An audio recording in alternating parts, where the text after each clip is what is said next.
Today, I want to talk about a very serious topic, something that is not always the most pleasant to speak about, but is absolutely necessary and at the fabric of so many women's lives. It is something that has so often been passed over, not taken as seriously, something that you are meant to endure as a woman, and almost in many places and spaces, a fact of life for the average woman. So before I get into today's topic, I do want to give a trigger warning, as I will be talking about sexual violence. So if in any way you do not feel resourced to listen through this episode, I completely understand. If and when you feel ready, I'm offering something that I think can be extremely helpful to many women. And by that, I mean a perspective. I'm offering a perspective around sexual violence, particularly if you have been a victim of it. So I've been in this work for almost 26 years at this point, working with women from all across the world, every possible culture, religion, every belief system, every skin color, and every age. So all the demographics covered. And it is rare that I meet a woman, even in my personal life, and as it relates to my work with clients for the past 2.5 decades, it is extremely rare to meet a woman who has not undergone some kind of sexual violence in her life. And for the women who have not, they always know someone firsthand who has experienced it, a very close friend, possibly a mother, a sister, a college roommate, a neighbor growing up, a colleague at work. The fact that so many women have experienced sexual violence that it's almost now become normalized. And by normalized, I mean it's stated in the list of things as if they are also sharing where they live or what kind of dwelling they live in. It's just in the list of things as we describe who we are, as we describe ourselves as women. And what I have found to be so enraging is the lack of proper space, the lack of safety, the lack of effective tools for women to process through this. I myself am a woman who was not ever in an experience where I was the victim of sexual violence. So I cannot speak firsthand from my own lived experience. I want to be very transparent about that and clarify that. And I feel profound rage that so many women in this world are victims of it. So I cannot even begin to imagine what it feels like for the actual victims. I was thinking about this morning, and as it relates to the energy, time, and money spent on trying to recover from this altercation, this situation, this taking of, this sheer violence. Most women spend decades upon decades trying to heal, trying to recover, trying to make right that situation in her life. And I am often finding myself so profoundly furious that that's how a woman will spend so many years of her life, putting her energy, her time into healing something that happened to her. It often also strips away not just the sanctity of that woman and her body and her voice, but it also robs her of safety in her life, safety in her own opinion, safety in where she wants to go and how she wants to move about the world. And it is infuriating that we live in a world where this is hardly ever talked about. So much work is being done in the world around self-development and expansion And this is something that I see so many leaders glossing over. And if anything, the focus is on how strong and resilient these women are, considering what they had to go through, what they've endured, as if the endurance is somehow the prize. And I am of a very different belief system. I feel so safe and comfortable in my own rage, in other women's own rage. And what I'm here to propose and question is, where are the safe spaces for women to go to express the rage of it? To be in the fury of what was taken from them, what was done to them. Why is it we are expected under all circumstances to just get over it, to move on, to stop thinking about it, to stop talking about it, to stop giving it energy? Why are we expected to constantly be pleasing and to just chalk it up to something that happened? It doesn't have to be the defining point of who you are. And while I don't ever want any woman to get stuck in that as part of her identity, it is absolutely impossible for it not to happen if she doesn't properly work through the rage she carries around it. I have worked with women who, when they initially came to me, stated sexual violence as if it was just another thing on the list of ways that they identify themselves. And when I asked them, what work have you done to really release and process through that? They look at me as if I'm asking the $1,000,000 question. The majority of them say, nothing. What can I do? I feel powerless in this situation. Or, oh, that was 25 years ago. It's in the past now. Is it really? Because we're still talking about it. And to think that it doesn't still affect you, to think that it doesn't still live inside of you if you haven't processed it, is delusional. I understand the fear of wanting to open up that box, that story, that memory, because you don't believe you can survive it a second time. And that's only because you've never been shown how to do it in a way that is honoring to your life. There are so few spaces that even create conversation around this for women and hold space for them.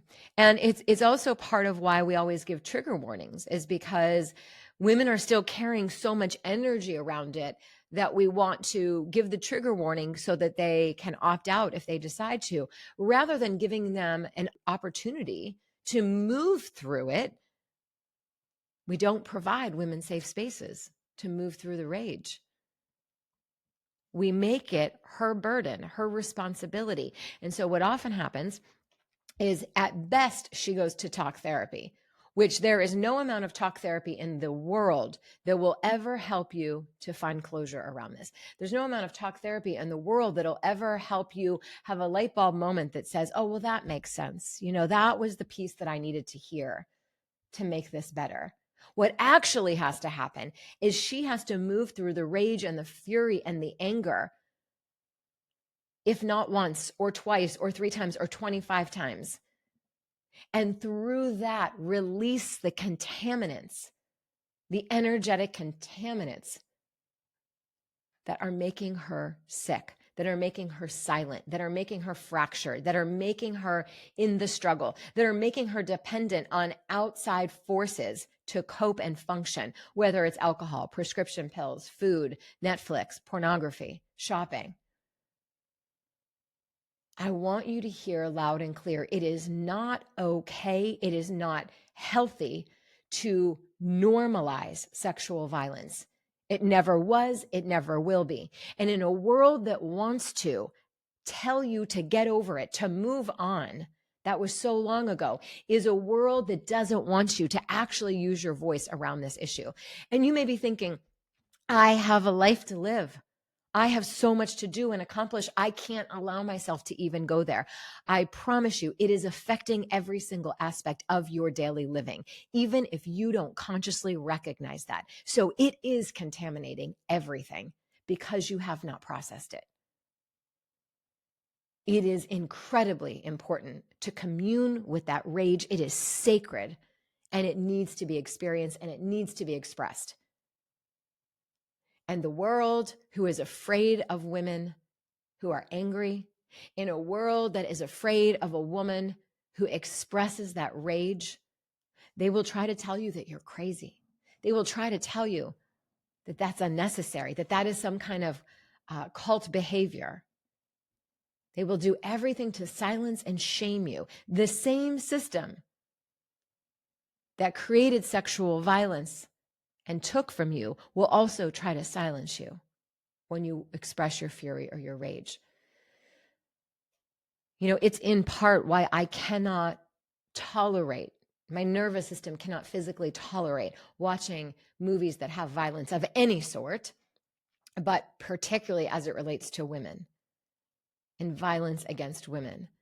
I can't watch what I know is a reality for women around the world every single day. There's nothing that is entertaining about that. The fact that we are even expected to sit down and observe that is a very deep sickness in and of itself. And it is important that we deconstruct and understand that. We have normalized it so much that we think it's a form of entertainment, that we think, it's not that big a deal. Don't look so much into it. It's just a movie. It's just a show. It's just depicting reality. There is enough reality happening. I don't need to then absorb more of that as a form of entertainment. So for every woman out there who is listening, who's experienced sexual violence, who knows a woman who has, I want you to know there is a way forward. I teach a profound practice that helps women move through this rage and this fury. I will also be teaching that at my event in November 2nd and 3rd in Phoenix, Arizona. I will be teaching the practice of how to move that through your body.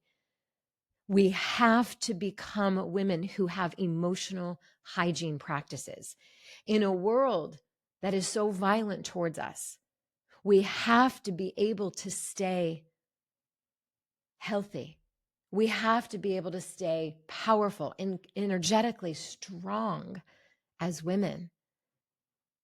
And then when you move through a lot of this rage and fury and anger, what it makes space for and allows is a sensual power that you can't tap into when you have feared your body. You know, oftentimes what I see happen for women who've experienced sexual violence, one of two things. They either shut down and disassociate in future sexual relationships just to get through the act.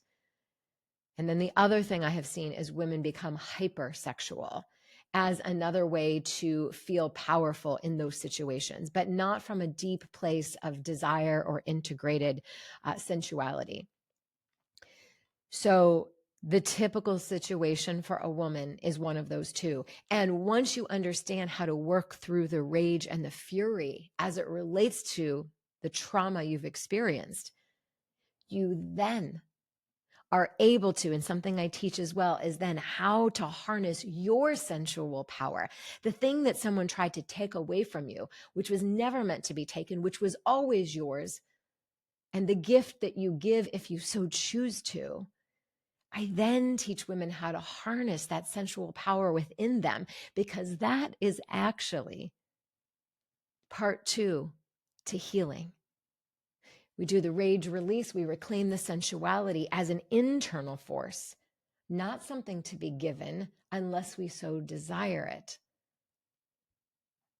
Pleasure, your own sensual pleasure, is an elixir, is a healing pathway to the trauma that you experienced. I know it sounds counterintuitive, but you claiming your pleasure, exactly what the patriarchy doesn't want you to do, exactly the thing that men want to take from you, exactly what they want to rob you of and control you of, is your victory march. I've seen this time and again, one client after another rise when she finally begins to harness and release that rage in a ceremonial practice, something she can return to over and over again in her lifetime when she feels the percolation of it. And then stepping into that supreme, gorgeous sensuality that is her super highway to her life. It's not something that was ever meant to be feared, but when it's been taken from you, when there has been violence around it, when you have been in a situation that created such terror, you start to associate with your sensuality as the bad thing. There's never been anything bad or wrong about your sensuality. The only thing that has ever been bad or wrong is the perpetrators. So I know that this is a conversation that a lot of leaders will avoid. Definitely men, and especially women, as it relates to talking about the reality of this for fear of not then knowing what to do about it. So we dance around it. We talk about all the other things. We bypass the truth of what lives underneath so many women's lived experiences. And in the long run, we are hurting ourselves deeply by not looking at this and addressing it. I don't even trust a leader who can't go right into the belly of this with women and help them move through their fury. So pay attention to the leaders that you follow. Pay attention to the authenticity or the ability to stay and hover above with toxic positivity and gaslighting of your lived experience, or telling you how strong you are to have endured it. That is not a compliment. The compliment is, my gosh, I saw you in that rage. I saw you in your fury. And I saw how when you released that, you claimed your sensuality. And that is your powerful force as a woman. So pay attention to places and spaces that want you to just move on. They want to tell you how strong you are, that you got through that. You were never meant to just get through that. You weren't meant to become more strong by dealing with it, by coping, because the only people who say something like that is people who have no idea the havoc it wreaks on a very deep level. And I will also tell you, if you have children, you will pass that experience down in your lineage if you don't heal it. There are already thousands of years of rape and assault and violence against women living within each and every one of us. And that is why even I have a rage release practice on a very regular basis. Because while I have not had sexual violence happen to me personally, I feel it inside of my body. I feel it deeply in my veins. And I know that it's because I'm carrying it for my ancestors in my lineage. I'm carrying it for all of us as women. I feel it profoundly. And I know it was placed inside of me in a way that I could connect to it because I was brought here to also collectively heal that on behalf of all of us and with every single woman who's been through it. So to ignore it, to stuff it, to bypass it, doesn't just harm you and your life and your health and your psyche. It also harms everyone else around you because we will pass that down. We pass down the shame. We pass down the silence. We pass down the inability to move through it and to commune with our rage and access how devastating this is. So while I know it can feel like a lot, it is necessary, incredible work for the divine feminine to move through.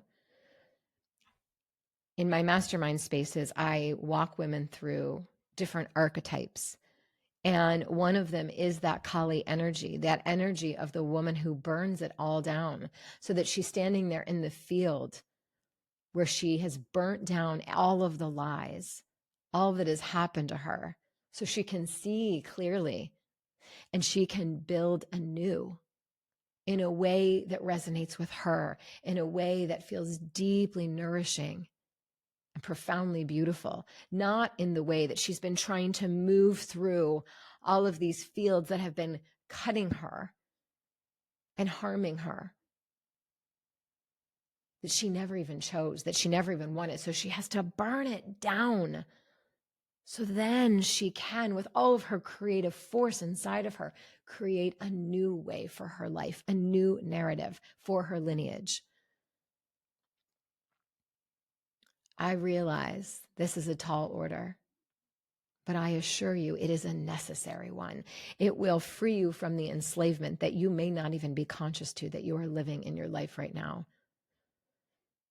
So if you are interested in hearing or learning more, get yourself to Magnetic, where I will be demonstrating and teaching this exact practice. Let me know your thoughts in the comments. And I'm wishing all of us the power and the bravery and the courage to commune with our rage. And when you do, to realize how incredibly cleansing and freeing it has always been. It is not something to fear. The only people who will tell you to fear it or tell you that you may have a nervous breakdown if you feel it are the people who don't actually want you to get in touch with it, because they fear you opening all of that up again and how it may affect the relationship you have with them. Pay very close attention to people, places, spaces, leaders who do not want you to feel your fury around things that have happened to you, particularly sexual violence and rape. You've got this. You were made to feel your fire. It was never made to burn you. You were made to burn it down, the lies down. The fire will not burn you.